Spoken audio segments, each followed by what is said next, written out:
Dalawang high-value individual ang naaresto ng mga otoridad sa ikinasang anti-illegal drug operation sa Zamboanga City at nagresulta sa pagkakasabat ng halos 800,000 pisong halaga ng marijuana.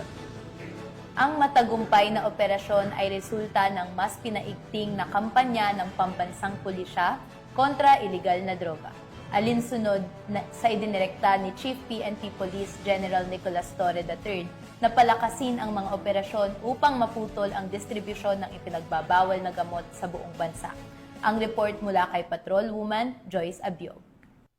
Dalawang individual sa sinagawang buy-bust operation ng mga tauhan ng Regional Drug Enforcement Unit 9, katuwang CIDG Zamboanga City Field Unit 904th MCRMFB 9, PDEA 9 Zamboanga City Office, 50th Special Action Company ng 50th Special Battalion at Zamboanga City Police Station 7 sa Kilometer 6, Barangay Pasanangka, Zamboanga City.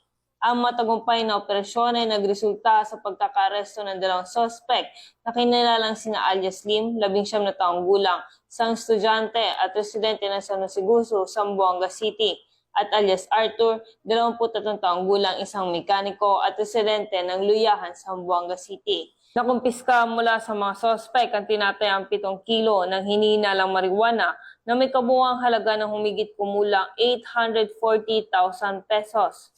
Sa kasalukuyan, ang mga nakumpiskang ebidensya ay dinala na sa Regional Forensic Unit 9 para sa masusing pagsusuri, habang ang dalawang suspect ay nasa kustudiya na ng Zamboanga City Police Office para sa tamang dokumentasyon at disposisyon. Mula rito sa Zamboanga Peninsula, ako ang inyong PNN correspondent, Patrolwoman Joyce Abiog, alagad ng batas, tagataguyod ng Balitang Pulis.